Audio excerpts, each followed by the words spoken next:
Hello, welcome to episode number 10 of Speaking Podcast. I can't believe it's actually the 10th episode already. We're 7 weeks in. And this week I'd like to thank my guest, Gautam Khetrapal, because he travelled over an hour to be with me when we were in Bali to do the recording. And also the fact that I was new at the podcasting, he gave me his time and I really appreciate it. But I think you will enjoy it when you listen to the podcast. As always, you can find us on speakingpodcast.com. If you have any questions, you can write at roy@speakingpodcast.com or perhaps even send an MP3 and we can play the question.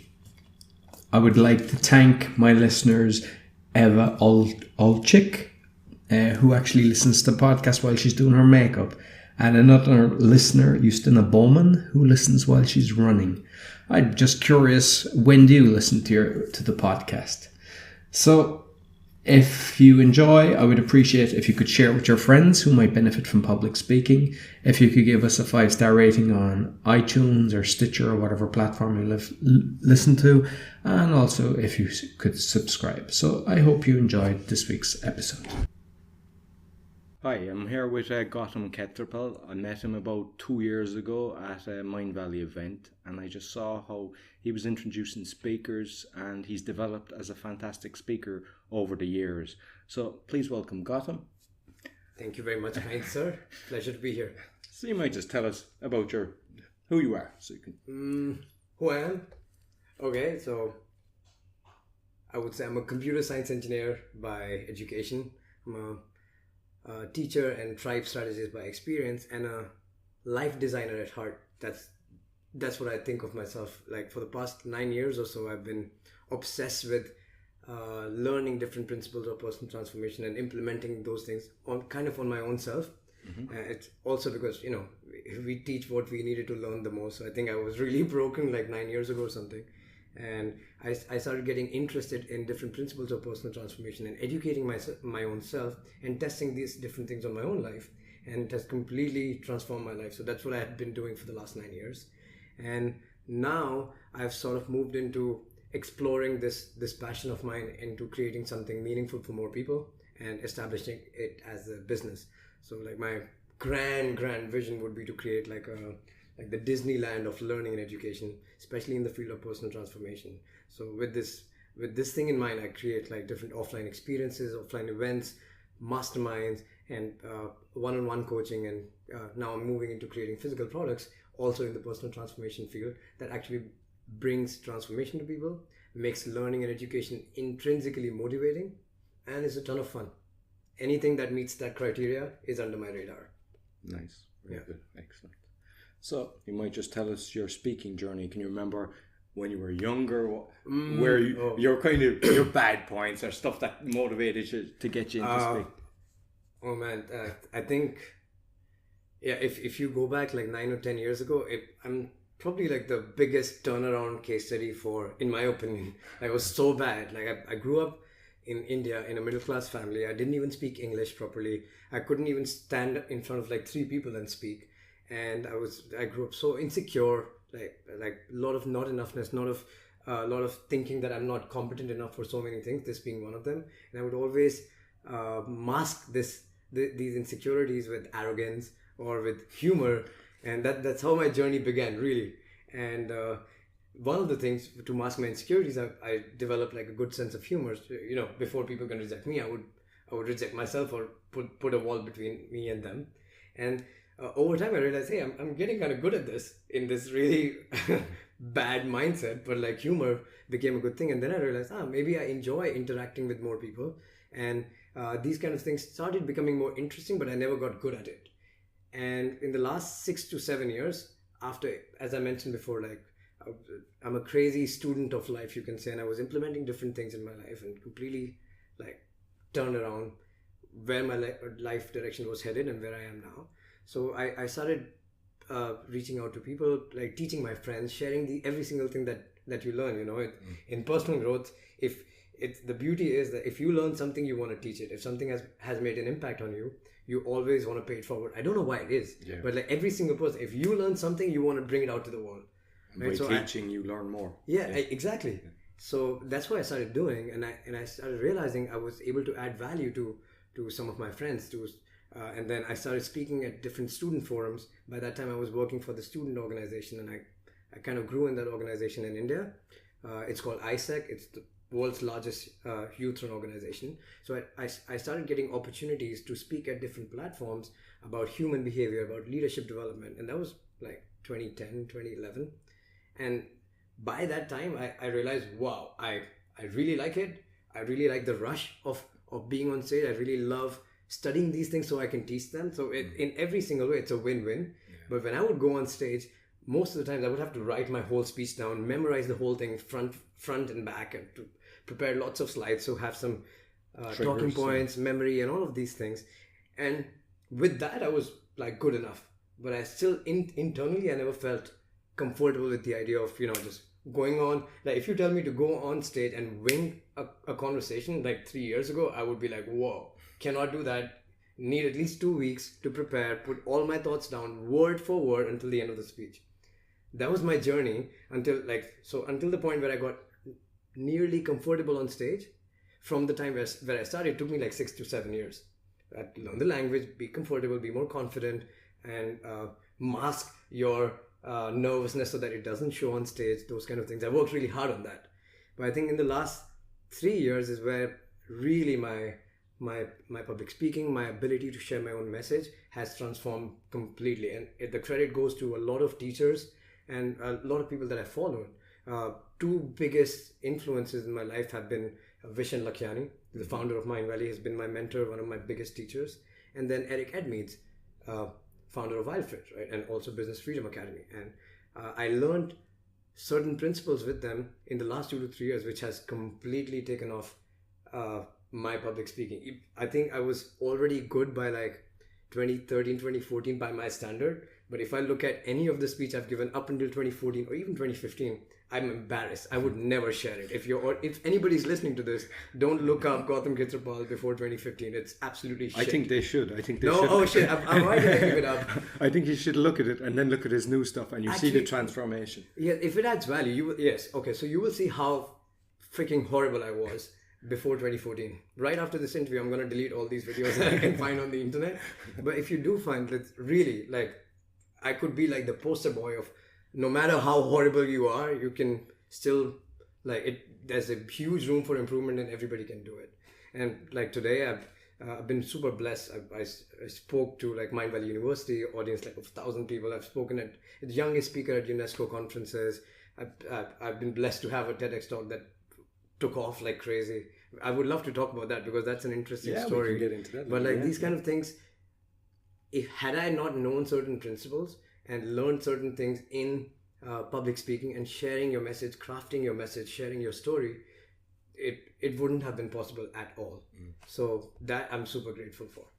Yeah. And don't worry about your videos that are bad, because I intentionally, every Toastmasters, I've done maybe 40 speeches, I've recorded every single one, and I'm doing it so that people can see it and see the transformation. Oh, absolutely. Yeah. I'm not worried. It just came out. I hadn't thought of this thought that I would share. It's like, oh shit, I just shared that.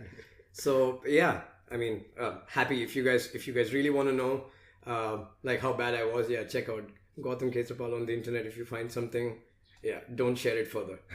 And you mentioned that you would take, like, say, 2 weeks to prepare a speech. Like, how would you practice previously, as opposed to where you've come to now? When you were preparing a speech, like in 2014, would you have to repeat it how many times when you were wrote verbatim? So up until I would say 2014, I was getting a lot of stage time, but like a lot of opportunities to speak on stage. But each speech maximum would be like 10 to 15 minutes. And for a 10 to 15 minute speech, and some would be like 2 to 3 minutes as well. And for that, I would be like worried and a little bit nervous for like already 2 weeks. I would be thinking about it. I wouldn't be able to sleep properly. And I would randomly in the middle of the night, I would get a sentence in my mind that I should be speaking. I would wake up in the middle of the night and I write that. That's how paranoid, not all the time, but at some point it was like that. But I would dedicate at least like 1 or 2 days to just write out everything. And then I would invest time in memorizing it and speaking it and then probably timing it, like if do I give a pause here or do I give a pause there, and I would try it, but it would never work. Like when I go on stage, and I normally speak very fast, so my form of communication is more visual, somewhere between visual and auditory, and I'm trying to, when I'm on stage, I have this, I lose this sense of time, so I don't really know if I should pause or not, and if I would pause for like a second or so, feels like an hour. So in my head I'm pausing, but if I look at my own speech, I'm like, what the hell is this guy doing, right? So like I would, that's how my preparation time would be, and my preparation inspiration would come from let's say I want to share a message on education or on some aspect of personal transformation, so I would look up videos to get some inspiration. What kind of thoughts do I want to share? What kind of quotes do I want to share? I would depend heavily on PowerPoints, so that I have talking points there, would have a lot of text and images. And now all of that is actually wrong to do, is what I've realized. But that's how my preparation would be like up until like 2015, I would say. And what I've noticed is sometimes if I'm doing like a humor speech or whatever, the times I think it's going to be funny and I'll allow kind of a pause, and the times I think, this isn't that funny, they tend to be the opposite. Yeah. Oh yes, absolutely. This is one of those principles where like Eric Edmeades talks about, like if you are delivering a speech, and if it's an important one, or like a sentence or like a joke that you want to mention, it's always record yourself every time you're speaking, and especially with the live audience, and you have to look at your own video when you are talking and your audience response. Firstly, that is painful. Like I hated my voice. I'm still getting used to it, but I don't like listening to my own voice. It's kind of weird. Second is that I realized some things just came out impromptu, or I just said on stage, but I didn't give the audience enough time to laugh or respond. But once I see it, I got that feedback. Next time I was able to improve it massively. So these kind of things become super important, but these are like small little changes that have a massive impact when it comes to delivering a message. Because sometimes if like they're laughing and you're going on to the next statement, they're not even hearing it. Exactly. Yeah. For me, it's a game changer. And like you mentioned about, like, because I record, but what you had said there is like if you actually record the audience, looking at the audience as well, that you can see how they're reacting. Possible. I haven't done that or learned that. But as you said it there, I just had a thought, and I said, maybe. Because you might hear them laugh and whatever, but you can see, is it three people laughing louder? Can you see, because sometimes you can see people having a belly laugh or just a little kind of, Or sometimes the laughter takes like, I don't know why we're talking about comedy, but now that we're at this subject, I did this talk on my experience with Africa Burn in Mindvalley HQ. So like Vision, in like there's like a big hall with all bean bags, like this famous picture you can look at, a beautiful hall, and everybody's sitting on the bean bag, and Vision is sitting on the front, and I'm talking about something, and I said a joke which was like borderline like offensive to certain people, but with Mindvalley it's my family, so I could do that, but because it was borderline offensive, like people needed some time to like laugh or something. I said it, and then there was like one person on the right corner laughing, the other person on the left corner, out of 150 people. It's like, oh, did it work? Did it not work? And then suddenly I see Vision's legs in the air, and he's like rolling, and then people started laughing. It's very, very important where you give enough time, and that happened because I shared that story a few times before with a couple of friends, and they said, oh, this is really good, but oh man, be careful. Yeah. So, yeah. Wow, very good. So, yeah.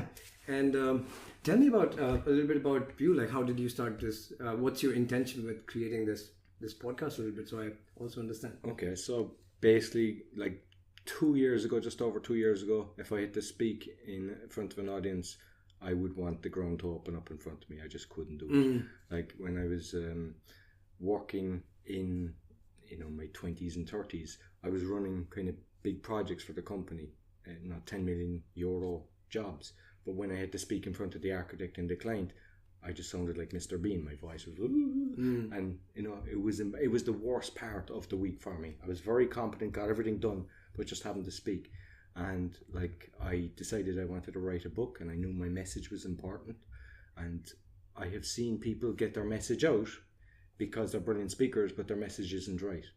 So I decided to join a Toastmasters, And then after that, kind of got, let's say, addicted to it, joined another one, started taking board roles. I became VP of PR, which was, it's good because you can actually practice your PR with your own business as well. So not only, like, because it's basically free organization, you just pay something like $50 for 6 months. So, you know, it doesn't really cost. You get a room free.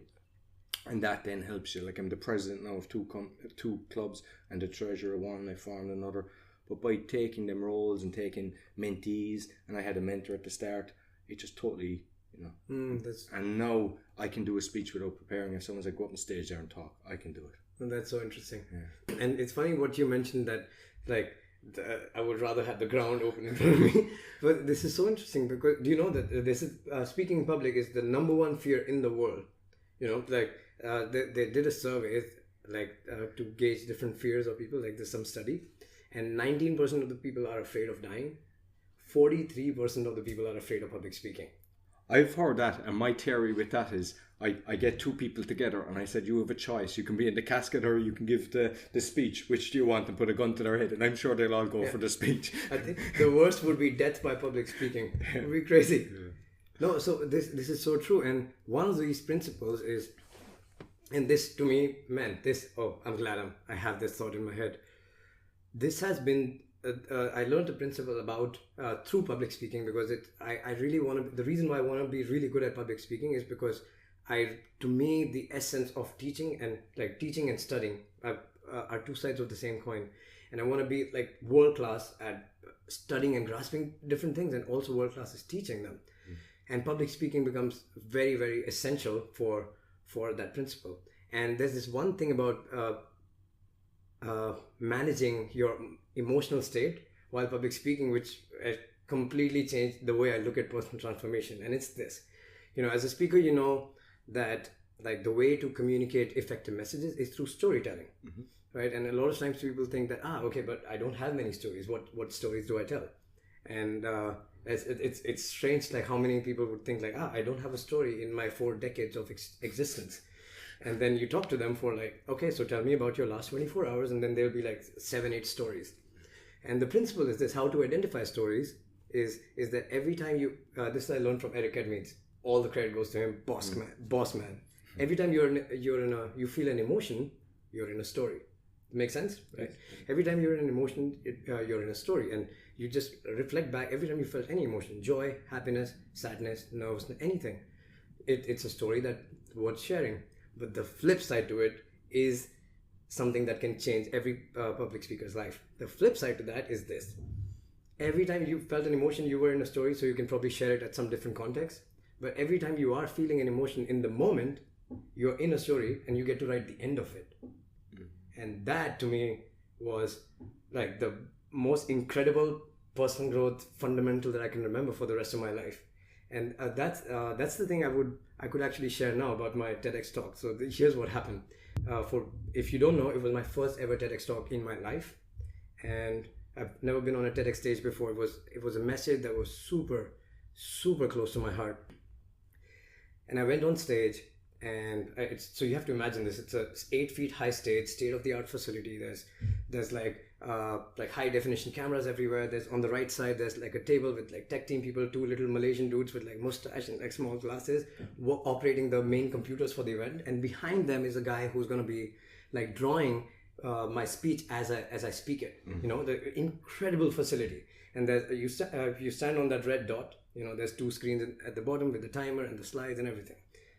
I'm about to go on stage, and they say, okay, everything is ready. The previous speaker will come, give you the clicker, you're good to go. I told them, and this was the 3rd time I told them, do you have the slides? They said, yeah, we have the slides. I said, okay, before I go on stage, just click this clicker. I don't care if people see my first few slides. There's just images in the beginning. And they say, yeah, all good. And they announce me. There's a big round of applause. I walk on stage. I stand on that red dot of that TEDx. There's this left screen that goes 5, 4, 3, 2, 1. On the bottom, the right screen is blank. And first I thought, maybe they're going to turn it on. Maybe they're just a bit delayed. Then the timer goes like 18, 17:59, 58, 57. And I'm thinking, no, they're putting it on. I'm in denial. And it goes like 55, 54. And that's when I realized that they lost my slides. They don't have the slides and all that fear and anger. I was so heartbroken on stage. And I have the footage of that just for my own self. It's not online. I was heartbroken. And I realized, this is horrible. And I had been practicing this principle because I was fresh out of this seminar that I was talking to you about with Eric Edmeades. And I said, okay, screw it. The pressure of performance went away. I said, I'm just going to have the best time of my life. And let's just see how this thing goes. And I just put the clicker on the floor. I said, all right, guys, we're going to do this presentation without the slides. You guys with me? And they say, yay, good, round of applause. And I wanted to say fuck you to something so bad that I had the clicker in my hand. I just put it on the floor with like, and I had the best time of my life on stage. I lost like 50 seconds, I think. I made a few extra jokes and stuff. So it's not the best speech, in my opinion. I was a bit agitated, angry, and there's like time running. I had the best time on stage. But here's the thing, my girlfriend, and my fiance now, and one of my friends, Russian woman, badass woman, they were sitting in the audience. They got up, they ran to the tech table on the right side. I have no idea. I'm 6 minutes into my talk. I'm having the time of my life. And they said, hey, where are the slides? Where are the slides? And the guy's like, oh, man, we don't know where the slides are. And my girlfriend panics. Fiance, I have to remember that. Fiance panics. And so my Russian badass woman friend, she takes my girlfriend's fiance's laptop, Celia's laptop, and says, okay, take this laptop, connect it to the projector. And the guy says, ma'am, you cannot take out the main TEDx event computer and just connect it with your laptop. And to that, my friend says, yes, you can. Pushed the little Asian dude off his chair, sat on his chair, connected the laptop. And I'm like 7-8 minutes into the presentation. I turn around and I see, oh my God, the slides are coming back. The slides are flickering. Celia was working in Mindvalley at the time. I turn around and see Mindvalley Marketing Formula 2018. These are the wrong fucking slides. And I was like, what? And they changed it in like 3 seconds. And then the right slides came on. And I'm glad because towards the end of the talk, like I needed to show a framework. The other rest of the talk I could do like just by telling stories and like connecting some messages. So, but towards the end of the talk, she was able to change the slides on my cue. And that was the talk. I came off stage. I was like, I had the best time on stage, and there's like students coming up to me saying, I'm quitting university. I'm like, whoa, that's too much pressure. Because that was my talk about. But I was a bit disappointed because I knew I delivered an effective message, but it's not ideal for YouTube. And then they edited the talk, and I was so embarrassed I didn't even share it with Vishen. Vishen asked me to like somebody asked Vishen, and Vishen said, no, you should. I recommend you another person who I know. I was working for Mindvalley at the time. And I was so embarrassed because I wasn't happy with the performance of the videos. I almost didn't share it with Vishen. But then I said, hey, Vishen, here's the output of the talk that I did, this and that. I still remember to this day. I get goosebumps already. He messaged me saying, oh my God, your TEDx talk. And then they sent me a 48-second long WhatsApp recording. This is Vishen, one of the best speakers in the world, my role model. So I'm receiving this. I still remember it like it was yesterday. And he shared it on Mindvalley Facebook channel. Somebody downloaded it, pirated it, uploaded it on their own channel with like a very small audience. And that thing took off and got like 7 million views on Facebook. Wow. Congratulations. That's excellent. I know. So it's not even my best performance, and that thing just took off beyond my wildest imagination. But the whole premise shifted in like 10 seconds. 10 seconds on stage. You can, if there's like a behind the scene video. I think this is such a brilliant story for me. Like I would keep this video when I go on stage and the slides don't work. That footage is not online, but they shared it with me. So like my face expression and everything, I would keep it maybe for like 10 years down the line. But it's just the simple principle that, I'm in a story. How do I want to end it? And I wanted to end it by like having the best time ever, making extra random jokes, making people laugh, and then effectively delivering this message. And that was my intention. And that took the pressure of performance even away from me. So I didn't care about how I was performing, but I had the best time on stage. Fortunately or unfortunately, that's the talk. That's my most viral talk. And it's not. I'm not personally happy with the performance, but I know the message is really, really special. That's why it took off. Brilliant. And what I love as well is the fact that because your slides didn't work, you just made it happen. There's probably 95% of speakers that would actually walk away. I know. And in hindsight, I was thinking, why didn't I do that? I could have just taken 5 more minutes and started it again. But something. But I think the audience took over. knows I was like, okay, that you've been let down because they know you've the clicker and everything. And I think they're on your side then at that stage. And Yeah. they know that the message you're giving is coming from the heart, as opposed to you're just repeating words that when you're going through the clicker. Like. Yes, absolutely. And this is one of these principles, right? Like now I stopped writing my speeches verbatim, what I would say, for multiple reasons. First is that the way I think I would speak and the way I write, how I would speak are completely different. If I'm trying to translate my thought about something into like a written speech, the words that come out are very different in comparison to the words if I just go and speak. So now what I've started is think about the stories and the analogies that I would share, and I don't have to remember them because they're in my memory. And stories, the retention of stories is way more stronger, so I don't have to memorize them because I can just go back into the memory of those things. And the stronger stories, the stronger emotional response a story creates, the easier it is for me to remember. So I never have to write it. Yes. So one of the principles of designing a speech for me is to create a story around the point that I want to make. So like story pointer, and then that way the retention of the audience is also way stronger, and they would remember your speech the longest. Mm-hmm. And also you would take them through an emotional journey of like laughter, joke, inspiration, sadness, all of these things, because you went through it, right? So in a way, public speaking is a tool for me to do so many things. It's also very healing for me because I know the strongest messages get delivered when you are the most honest and most vulnerable about your own personal journeys, right? So and I'm teaching in the field of personal transformation, so there are often spaces where I have to share something deeply uncomfortable, but I know if I do that, first it's healing for me because it's the first time I would verbalize it. There have been times where I've been on the verge of tears on stage, and I know people feel it, and I know it's that authentic connection and people receive it that way. So it's healing for me, and it also gives permission to other people to not hide that like vulnerability if they have something similar, to think that it's just them, you know. So to me it's like a blessing. I'm so grateful for how I stumbled upon this and how it's so closely intertwined with the profession that I'm building. So yeah. Brilliant. And like now what you're doing, you're organizing a full event. I know there's obviously some of the listeners would like to do that or they're doing it. Can you kind of help people in what is it, a 3-day event, or you may tell us about the event? Oh, sorry, I have my really bad cough because we finished like a crazy A-Fest in Bali just now. So yeah, it's called LifePlugin Summit. It's a 3-day immersion in personal transformation. So I talk about the aspect of learning from 3 perspectives. That's what my TEDx Talk is about. One of them is deep immersive experiences, which are like short-term experiences which are designed, like A-Fest is also an example of it, where you go deep with your tribe meaning people who are similar lifestyle, similar interests, similar goals and desires, all of these things. You bring together the right kind of people together, and you go deep for a really short period of time into a particular topic. In LifePlugin Summit, example would be personal transformation.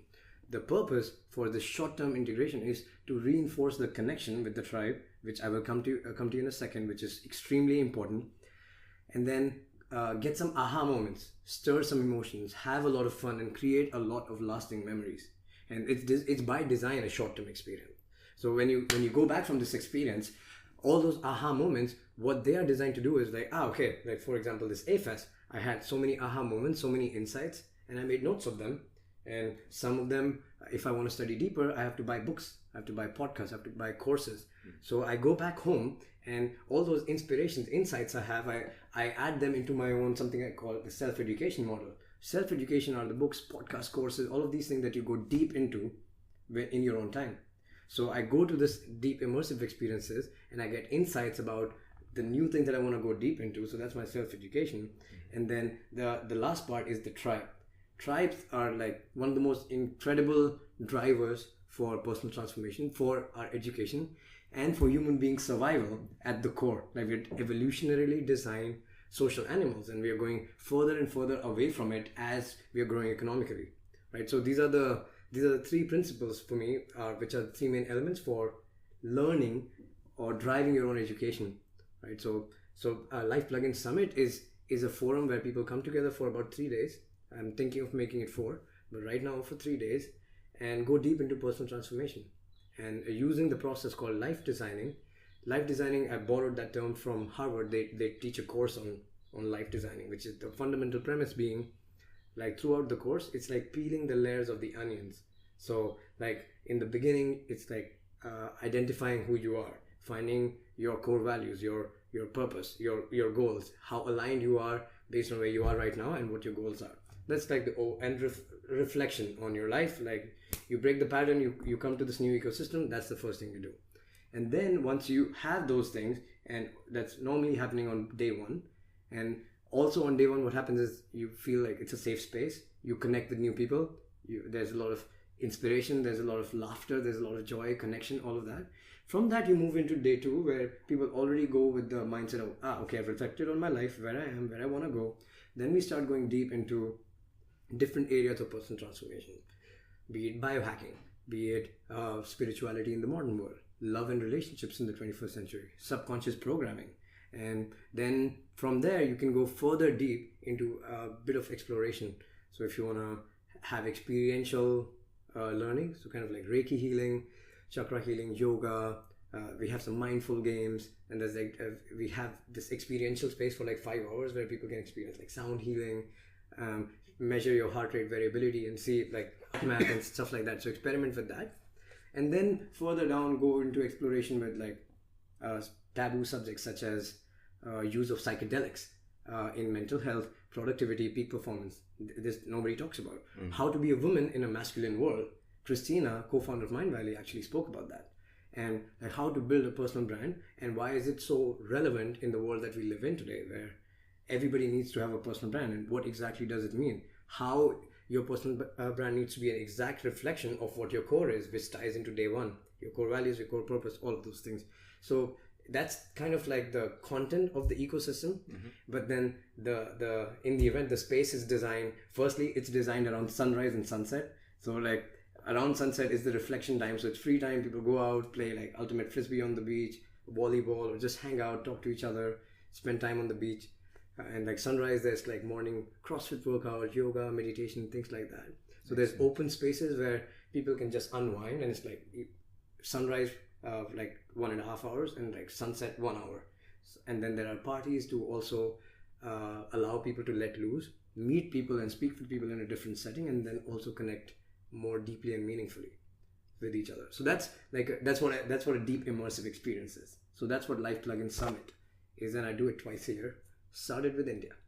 Okay. And like, you're obviously getting a lot of stage time yourself. Like, would you be kind of talking for an hour and a half, or are you just introducing other speakers? What's So I have like multiple speakers, and my criteria to bring different speakers are not like people who've been studying this and actually are the living proof of certain things that they're talking about. So for example, if I want to have a speaker on biohacking, I'm a good example. I've studied like maybe 20 books on it. I've implemented many different things in my life. But if I just walk in a room, I'm not the classic example of biohacking. Like I know these things, but I know people who are like deeply immersed in those things, and they are living and breathing, and you can look at them, and every single thing about them is about peak performance, health and fitness, nutrition, all of these things. So I would rather have that person, because anyone can read like 10-15 books and experiment with a few things, but if they haven't gone deep enough, they wouldn't be the living proof of what they're talking about. So my criteria for bringing different speakers is that to sort of like talk about certain things which they are the living example of it. So when I said Christina, the co-founder of Mindvalley, she's a woman leading being a co-founder of a company like Mindvalley, and then she literally lives and embodies this thing of how to be a woman in a masculine world, and work environment often tend to be a bit more masculine in nature. And then she has a really interesting way to look at these things. And this conference happened in India, so bear in mind, India is even like a more intense issue, where it's more masculine as a society. It's not wrong or right, but it's just what it is. So how to navigate through it with while not being more masculine, but like embracing your unique blend of masculinity and femininity, because men and women both are unique blends of both of these things. So rather than for women to kind of let go of the femininity and be on the masculine side, which is what the idea, when we say women empowerment or women leadership, we are thinking of masculine leadership emulated by women. So how to navigate through things like that. And Christina is an excellent example. So kind of like these are the kind of speakers who will be coming and teaching certain things that they've learned. And also, like as I said before, we teach the things we needed to learn the most. So, and that's why they're the perfect examples for it. So these are the kind of speakers that come and teach there. And because I know how you prepare a speech, but for something like that, you're obviously over the 3 days you're talking a lot. Like, do you have kind of like a sheet for the introduction and then your own stuff, or how like you've obviously probably 3 to 5 hours over the 3 days? Yeah, about 5 hours I would say maximum. So I would prepare my talks, like the opening presentation and the welcome keynote and the main talk that I'm doing. But like the introduction of the speakers, I just have talking points because I have chosen and like I've done some intense research and I've put in enough time in programming and doing the experience design for the next 3 days. So I already have enough context of why the speaker is coming here, who is the speaker, why they should be speaking, and why they should be speaking at this particular time. So that kind of gives me like an introduction, and I always have like unique stories about these speakers because these are people I've learned from in some different space, a different capacity every now and then. So I have those things in my mind, so I don't have to prepare that as much. So like going 2 minutes before the stage, literally 120 seconds before going on stage, I would write the pointers that I want to mention. Like just one word or 2 word pointer, like 3 or 4 things on a piece of paper, and just go on stage. I don't have to look at the paper, it's in my back pocket. But just it's like a mental note, just comes fresh to my mind, especially because in that event, it's also because I just started it like a year and a half ago. So I have like I'm running the event, like partly invested in the organization of the event and the agenda coordination and attendee experience and speaking myself. So there's a bunch of things in my head. So I always carry this piece of paper in the back of my pocket. But if like as this business grows, I don't think I would even need that. And like what's the longest you would have spoke at that yourself? Would you do an hour speech yourself, or? So at the last summit that I did the speech for 2 hours. It was not really a speech, as I would say a speech for 50 minutes. Then it was like an hour, 10 minutes exercise, which I was guiding people through. Kind of workshop kind of style thing. Kind of workshop. It was on subconscious programming. So it's walking people through the whole exercise.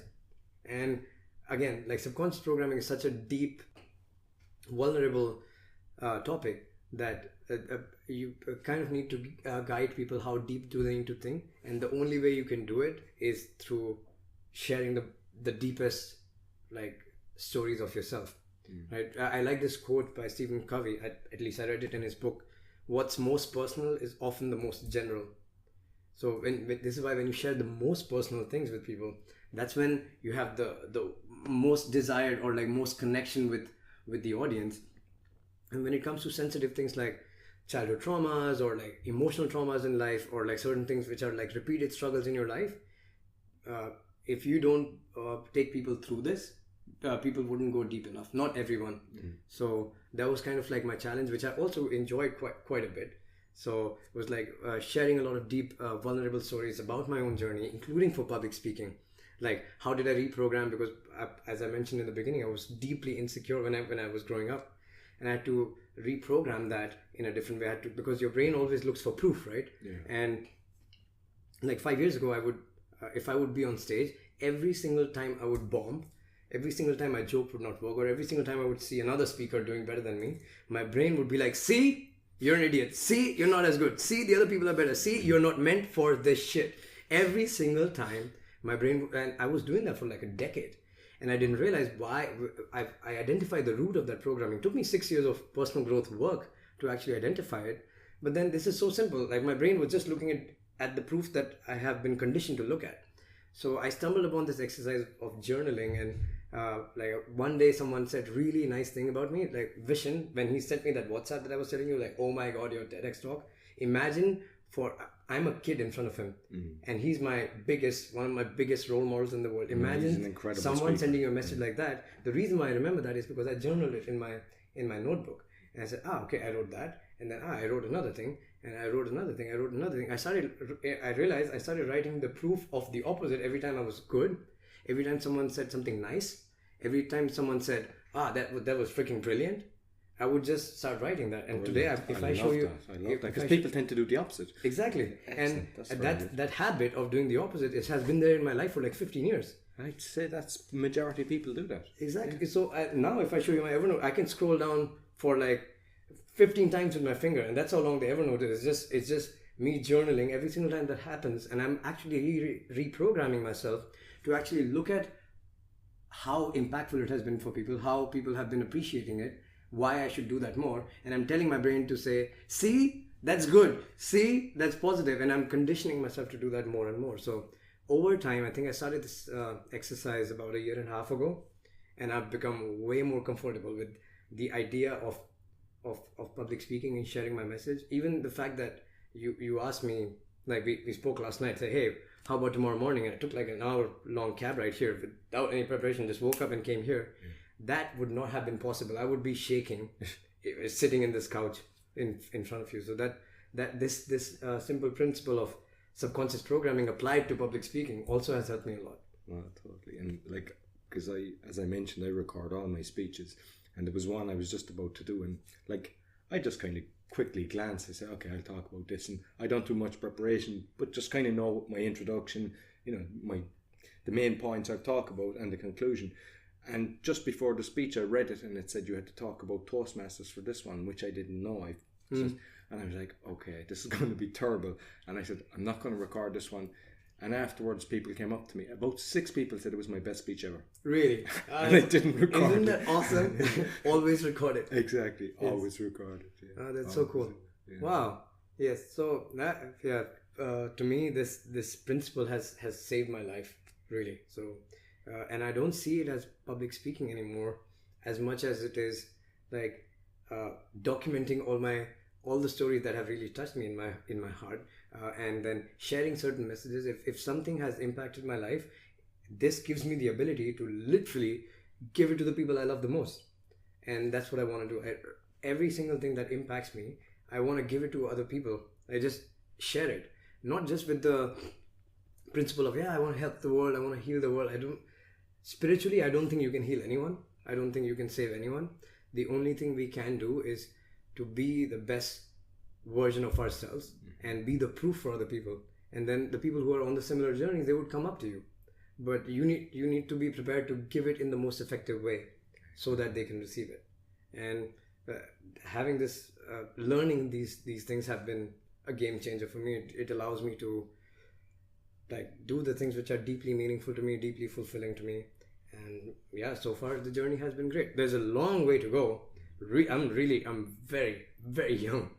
And that's right. You're only 29, is it? I'm 29 years old. You're only a baby. Well, really, I'm literally a baby. But like you've achieved an awful lot in what you're doing and everything for a young age. It's great. Like it's inspiring for people to listen that you can do it at such a young age to do that. Yeah, I actually don't know. But thank you for saying that. I don't even know how to receive these kind of compliments yet.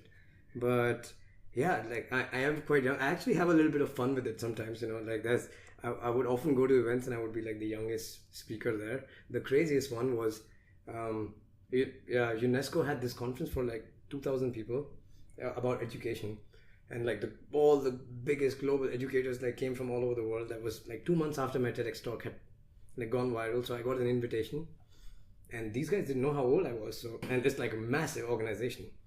I go there, I get to the event, and by the way, this was my first speaking gig where I was booked like a fancy flight, booked like a 5-star hotel room. I also remember that. Never had that before. I said, I think I seem to be doing okay. I go to the place, and I wear a suit after like 3 years or something, and I go to the like the waiting room where the organizers are, and the main organizer woman, Namita, is there, and I had to meet with her so that she can tell me where my speech is and where I have to go. I walk in, and it's like a lot of students, a lot of young people are at the event as attendees. So I just walk into the room, and Namita looked at me and said, "Yes, what do you want?" I'm like, "I'm looking for Namita." "Yes, this is me. What do you want?" Like the students are there in that corner. Go to that hall. I said, "No, I'm speaking here." She said, "What? What's your name?" I said, "I'm Gautam." Gautam who? Gautam Khetrapal. Oh my God! Oh, I'm so sorry. Oh shit! You look really really young. And I said, yeah, I get that. It happens a lot. Like a lot of time, the way I look. A lot of time people think I'm like 33 or 34, but yeah, I get it. It's fine. He's like, oh yeah, exactly. That's what I thought. So how old are you? I said, 28. And then she didn't speak for like 30 seconds. I had a good laugh with it. And then, so I have a bit of fun with it, but I realized that I'm the youngest person, but if I don't look at it on a humorous angle, that's always my defense mechanism. If I feel, oh, I'm the youngest one, maybe I'm not enough, or maybe let's just do some comedy with it. So I take the comedy route with it. No, brilliant. So can you tell people your website, how they can get in contact with you? So if simply on lifeplugin.com, life, L-I-F-E, plugin like an internet plugin, plugin.com. So right now all the details about the event that I do in India will be there, and there's a few like application only mastermind coming up and a few different opportunities which are not open to public, so they won't be marketed, but it will be based on application, so there will be an application there soon as well. Okay. On Facebook, Gautam Khetrapal, Gautam.Khetrapal9. Apparently I'm the 9th Gautam Khetrapal on Facebook. And Instagram. You're not an early adapter regarding that. So. Oh no, I don't know. I got Roy Collin at Gmail.com. Really? Yeah. I got Roy Collin at everything. So. Oh no, so for Gmail I did as well, but Facebook, apparently, I don't know, I didn't get it. Yeah. Instagram I did. So Gautam Khetrapal on Instagram, you can find it.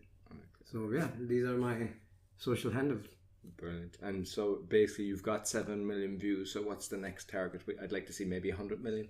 You're definitely capable of that. That's 7 million on Facebook. On YouTube it's like, I don't know, 120 maybe. I haven't checked. But because Facebook virality works different, YouTube the virality works different. So the next target, I actually don't know. I have to set it up. But my next goal is to. I already have the thought in my head about it's. My next talk is going to be about the currency of sense of belonging and the principles of tribes in the world that we live in today. Because to me, this principle is really sacred. Like the sense of belonging is the most rare currency in the world that we live in today, and it's the most overlooked aspect of human beings. Excellent. So that's the next subject. I already have the thoughts in my head. So I think in about a few months, that's the next talk that I would do mostly on TEDx. Yeah. Okay, great. And basically, like I know you about 2 years, and just for the listeners, that he's the real McCoy, totally genuine. So he's not one of these people just doing these things to create something. He's really giving value and a lovely message, and I would highly encourage you to get in contact. Yeah, thank you. You're too kind. So thank you very much. Thank you, my friend. It's been a pleasure. I hope you enjoyed the episode as much as I did. You can find us on speakingpodcast.com. Our Facebook group is Speaking Podcast, and you can also find us on Instagram, Speaking Podcast. We would appreciate a review on iTunes or any of the other platforms. And if you have any questions, please send them to roy@speakingpodcast.com. Have a great day. Thank you.